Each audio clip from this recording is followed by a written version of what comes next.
কথাগুলো মনোযোগ দিয়ে শুনছিলেন। রাসূল যখন বললেন চলো ওই জান্নাতে, যে জান্নাতের পরিধি এত লম্বা, ফারামা বিহিন্না, হাতের খুরমাগুলো ফেলে দিলেন। সাহাবায়ে কেরাম প্রশ্ন করলেন বাকি খুরমাগুলো খাও নাই কেন?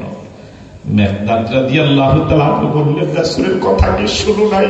কি চমৎকার কথা তিনি বললেন। এমন জান্নাত পাওয়া যাবে জিহাদে গেলে, দিন কায়েমের আন্দোলনে শহীদ হলে পরে, জিহাদের ময়দানে কোরআনের রাত নবীর আদর্শ বাস্তবায়নের আন্দোলনে শরীক হলে পরে এমন জান্নাত পাওয়া যাবে যে জান্নাতের পাশ আকাশ এবং জমিনের সমান। আমি খুরমাগুলো খেলে পরে অনেক সময় লেগে যাবে, এমন জান্নাতে এতটুকু দেরিতে যাওয়া সহ্য হবে না। যুদ্ধ শুরু হয়ে গেল। মেকদাদ রাদিয়াল্লাহু তাআলা শহীদ হলেন। যারা বদরের প্রান্তরে শহীদ হলেন বিশাল বিজয় নিয়ে, 70 জন কাফের শহীদ মারা গেল, 70 জন কাফের বন্দী হলো। বিশাল বিজয় নিয়ে রাসূল ফিরে আসলেন। বদরের মাঠে শুহাদায়ে বদর যারা, তাদের লাশ সারিবদ্ধ করে রাখা। হযরত মেকদাদ রাদিয়াল্লাহু তাআলা লাশের কাছে যখন রাসূল আসলেন, সাহাবায়ে কেরাম বললেন ইয়া রাসূলুল্লাহ, এই সে মেকদাদ যে জান্নাত পাওয়ার আশা হাতের খুরমাগুলো খেতে পারে নাই, হাতের খুরমাগুলো ফেলে দিয়েছিল। রাসূল হযরত মেকদাদ রাদিয়াল্লাহু তাআলা লাশের পাশে দাঁড়িয়ে বললেন আনতা মিন আহলিহা, ও মেকদাদ, জীবদ্দশা আমি রাসূল তোমাকে যে জান্নাতের কথা বলেছিলাম, তোমার লাশের সামনে দাঁড়িয়ে আমি রাসূল প্রতিশ্রুতি দিচ্ছি তুমি সেই জান্নাতের বাসিন্দা।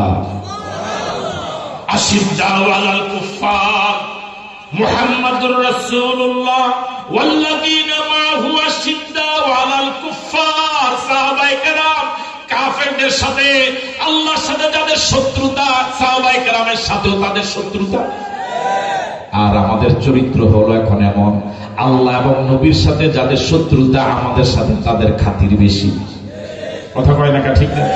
আর সাহাবায়ে কেরামের চরিত্র হলো রুহামাউ বাইনাহুম, কাফেরদের বিরুদ্ধে প্রচন্ড বজ্র কঠোর, আপোষহীন, কোন আপোষ নাই, কিন্তু রুহামাউ বাইনাহুম, নিজেদের ভিতরে কোনো ঝগড়া নাই।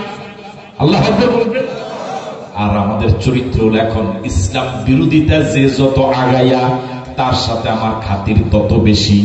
আর ওলামায়ে কেরাম হক্কানি পীর মাশায়েখের সাথে শুধু ঝগড়া আর ঝগড়া। সাহাবায়ে কেরামের চরিত্রের সাথে আমাদের চরিত্রের মিল আছে কি? রাগ করতেছেন আমার কথা? মাআজ এবং মুআব্বাজ রাদিয়াল্লাহু তাআলা আশিদ্দাউ আলাল কুফার, আশিদ্দাউ আলাল কুফার, কাফেরদের বিরুদ্ধে প্রচন্ড বজ্র কঠোর, কোনো আপোষ নাই। বদরের প্রান্তরে যুদ্ধে যাওয়ার জন্য সাহাবায়ে কেরামকে যখন রাসূল রিক্রুট করছিলেন, মাআজ এবং মুআব্বাজ দুই ভাই যুদ্ধে যাওয়ার জন্য রাসূল যে পরিমাপ নির্ধারণ করলেন, মাআজ এবং মুআব্বাজ সে পরিমাপে আসছিল না, কিন্তু যুদ্ধে যাওয়ার জন্য উদ্গ্রীব। রাসূল লক্ষ্য করলেন মাআজ এবং মুআব্বাজ পায়ের নিচে একটু ইটা দিয়ে, একটু উঁচা কিছু দিয়ে পরিমাপে আসার জন্য চেষ্টা করলেন। রাসূল সর্বশেষ সিদ্ধান্ত নিলেন দুই ভাই মল্ল যুদ্ধ লাগবে। রাসূল পরীক্ষা করছেন, যে ভাই জিতবে তাকে নিব। বুঝেন নি মনে করেন? ছোট ভাই মুআব্বাস বড় ভাই কানে কানে গিয়ে বলল, বড় ভাই তুমি বয়সে আমার থেকে বড়, শক্তি তোমার বেশি, মল্লযুদ্ধে আমি তোমার সাথে কোনোভাবেই পারবো না। যদি না পারি, যদি পরাজিত হয়ে যায়, তাহলে যুদ্ধে যেতে পারবো না, কাফেরদের সাথে লড়াই করতে পারবো না। আমি তোমার ছোট ভাই, তোমার কাছে আবদার করি একটা বার অন্তত আমার কাছে তুমি পরাজিত হয়ে যেও। আল্লাহু আকবার বলুন। একটা বার আমাকে সুযোগ দিও, ইচ্ছে করে একটা বার আমাকে সুযোগ দিও, আমি তোমার উপর উঠে যাব, বিজয় হয়ে যাব। আশা করা যায় রাসূল আমাদের দুজনকে সুযোগ দিবেন। আল্লাহু আকবার। বড় ভাই কথা রাখলেন, রাসূল দুজনকে যাওয়ার অনুমতি দিলেন। আশিদ্দাউ আলাল কুফার, আশিদ্দাউ আলাল কুফার, আশিদ্দাউ আলাল কুফার। দোনো ভাই যুদ্ধে চলে গেল। আব্দুর রহমান ইবনে আওফ রাদিয়াল্লাহু তাআলা আনহু এই বদর যুদ্ধের একজন যোদ্ধা, বয়োবৃদ্ধ সাহাবী। এই দুই ভাই হযরত আব্দুর রহমান ইবনে আউফের কাছে গিয়ে জিজ্ঞেস করলেন, চাচা আবু জেহেলের নাম জীবনে বহুবার শুনেছি, আমার রাসূলকে কত কষ্ট দিয়েছে। আবু জেহেলকে এখনো দেখি নাই, আবু জেহেলকে একটু দেখায়া দেন।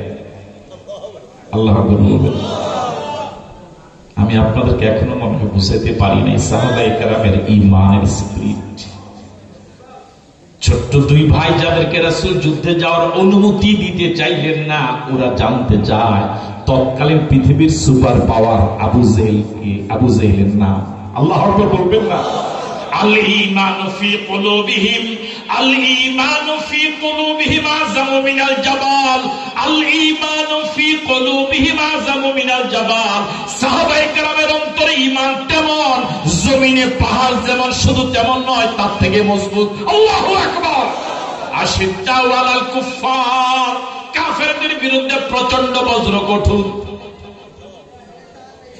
আমার ভাইয়েরা, বর্তমান পৃথিবীর সুপার পাওয়ার আমেরিকা, ঠিক না?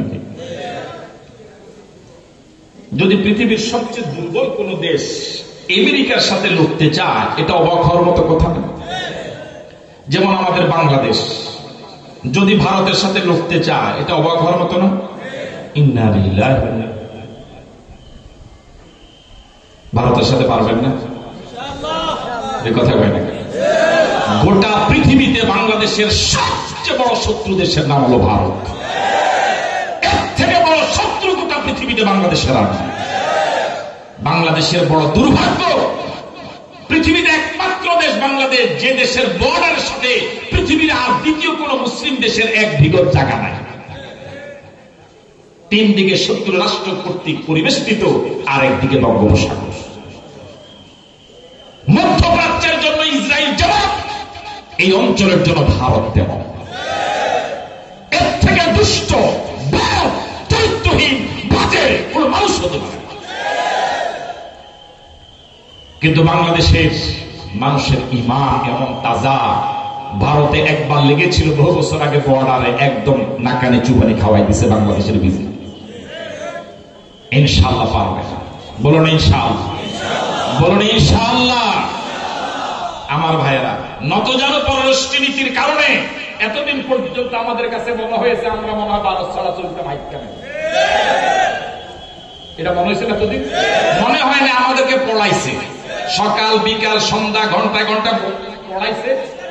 আমরা যেভাবে ক্লাসে ফলাফাইন পড়ান, আমগরে এভাবে ক্লাস করাইছে যে আমরা ভারত ছাড়া, ফেজ যদি ভারতের না দেয় বাংলাদেশের মানুষ ফেজ ছাড়া তরকারি রাখব। এবার তো বাংলাদেশের মানুষ ভারতের ফেজ ছাড়া তো রান্না বান্না চলছে আলহামদুলিল্লাহ। তাহলে এতদিন যা পড়াইছে সব মিছা পড়া। কথা বলে না কেন? এতদিন যা ক্লাস করাইছে সব ডাউট। আসেন আপনারা গেছেন না, সব মিথ্যা পড়া দিয়া এই দেশের মানুষকে বোকা পাইছে। সুতরাং ভারতের দেহ যত বড়, তাদের কলিজাটা অপেক্ষামূলক তত ছোট। বাংলাদেশ শাহজালালের দেশ, শাহপরানের দেশ, লক্ষ লক্ষ আলেম ওলামা, হাজার হাজার পীর মাশায়েখ, মসজিদ মক্তব খানকার দেশে ভারতের আধিপত্য মেনে নেওয়া হবে না। এদেশে নাক গালাতে যেন না আসে। মায এবং মুআব্বাজ রাদিয়াল্লাহু তাআলা আনহুমা আব্দুর রহমান ইবনে আউফ রাদিয়াল্লাহু তাআলা আনহুর কাছে জানতে চায় আবু জেহেলের নাম। আল্লাহু আকবার বলবেন না? আব্দুর রহমান ইবনে আউফ একটু অবাকিত হওয়ার কথা না, অবাক হওয়ার কথা না, চুপ ছেড়ে গেল। যে আপনি কি আসেন না গেছেন? একটু অবাক হওয়ার মতো কথা না? একটু অবাক হয়ে ছেলে দুইটার দিকে একটু তাকালেন, বলি বুঝেন না? এই ছোট্ট দুইটা ছেলেও বলে কি? আব্দুর রহমান ইবনে আউফ বলেন, আমি নিজেকে কিছু স্বাভাবিক করলাম, এরপরে চিন্তা করলাম ছেলে দুইটা যেহেতু চায় আবু জেহেলের নাম শুনতে দেখতে, যেহেতু চায় একটু দেখায় দেই না কি করে। আল্লাহ বলবেন না? আব্দুর রহমান ইবনে আউফ বলেন, আমি দূর থেকে দেখিয়ে দিলাম ওই যে চলমান যুদ্ধের ময়দান, ওখানে যার মাথাটা লম্বা তার নাম আবু জেহেল।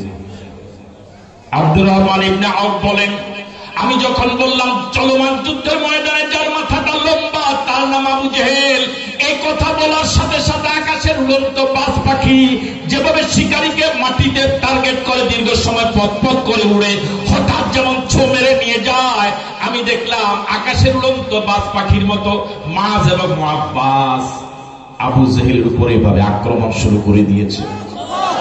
আরো জোরে বলেন আল্লাহু আকবার।